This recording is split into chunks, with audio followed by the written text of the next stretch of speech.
안녕하세요. 성경 속 믿음의 영웅 하면 많은 분들이 다윗을 떠올리시죠. 그런데 말이죠. 그 위대한 다윗에게도 정말 어둡고 좀 복잡한 시기가 있었습니다. 오늘 바로 그 이야기, 그가 깊은 절망에 빠졌던 시기인 사무엘상 27장을 매튜 헨리의 주석과 함께 한번 깊이 파헤쳐 보겠습니다. 내가 후일에는 사울의 손에 붙잡히리니. 사무엘상 27장 1절에 나오는 이 한 구절에 당시 다윗의 심정이 그대로 녹아있죠. 생각해보세요. 끝도 없는 도망자 신세, 얼마나 지쳤겠어요. 믿음마저 흔들릴 정도의 그 절망적인 독백, 바로 여기서부터 오늘 이야기가 시작됩니다. 자, 그래서 오늘은 이런 순서로 한번 따라가 볼 거예요. 첫째, 다윗이 어쩌다 그렇게 절망에 빠졌는지. 둘째, 그 속에서 왜 하필 적진으로 가는 선택을 했는지. 셋째, 그곳에서의 불안한 안식처. 그리고 넷째, 거기서 살아남기 위해 벌인 일들. 마지막으로 이 모든 것을 통해 우리가 생각해볼 믿음의 또 다른 모습까지 하나하나 차근차근 살펴보겠습니다. 자, 첫 번째 이야기, 절망의 나락으로입니다. 아니, 다윗이 대체 왜 이런 극단적인 생각까지 하게 됐을까요? 그야말로 사울왕한테 끊임없이 쫓기다 보니까 이제는 정말 한계에 다다른 거죠. 그의 마음속에 깊은 어둠이 내리기 시작한 겁니다. 바로 이 지점을 매튜 헨리 주석이 정말 날카롭게 짚어내는데요. 다윗이 그 순간 하나님이 너를 왕으로 삼겠다 하신 그 약속, 그리고 지금까지 기적처럼 지켜주셨던 그 모든 순간들을 잠시 잊어버렸다는 거예요. 결국 어떻게 됐을까요? 두려움이 믿음을 밀어내고 그 자리에 의심이 싹트기 시작한 거죠. 그렇게 절망에 빠진 다윗이 내린 결정, 바로 두 번째 주제입니다.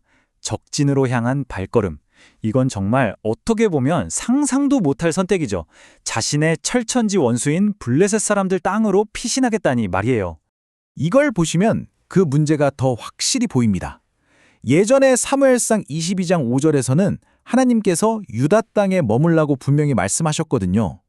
그래서 다윗도 그대로 따랐고요. 그런데 이번엔 어땠나요? 하나님께 묻지도 않고 그냥 스스로 판단해서 움직여버린 겁니다. 예전의 그 순종하던 모습과는 너무나 대조적이죠. 자, 이제 세 번째 이야기 시글락으로 가보겠습니다.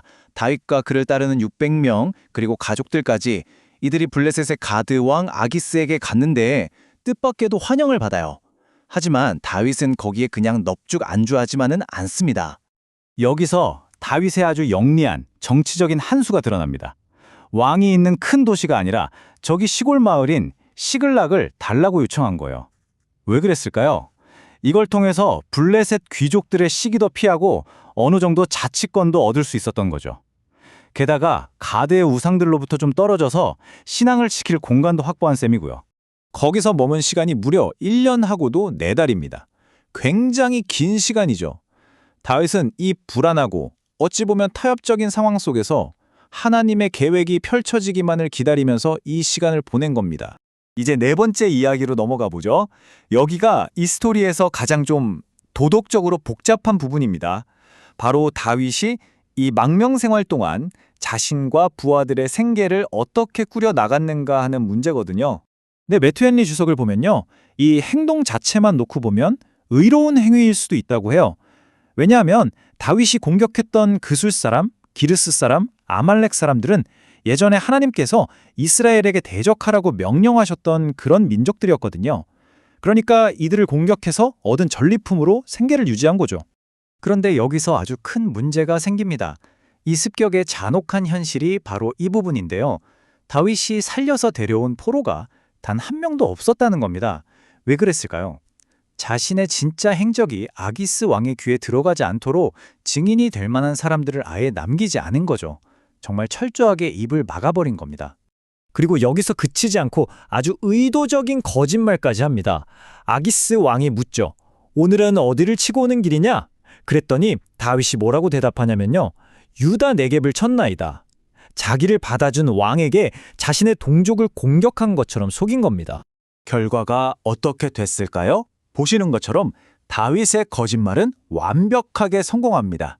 아기스 왕은 다윗이 자기 백성에게 완전히 미움을 샀구나. 이제 영원히 내 부하가 되겠군 하면서 다윗을 완전히 믿어버리죠. 그런데 이게 참 아이러니한 게 이 완벽한 신뢰 때문에 다윗의 상황은 더 위험해져요. 자, 이제 마지막 다섯 번째 주제입니다. 믿음의 복잡한 이면. 이 이야기의 결말, 뭔가 좀 찝찝하지 않으세요?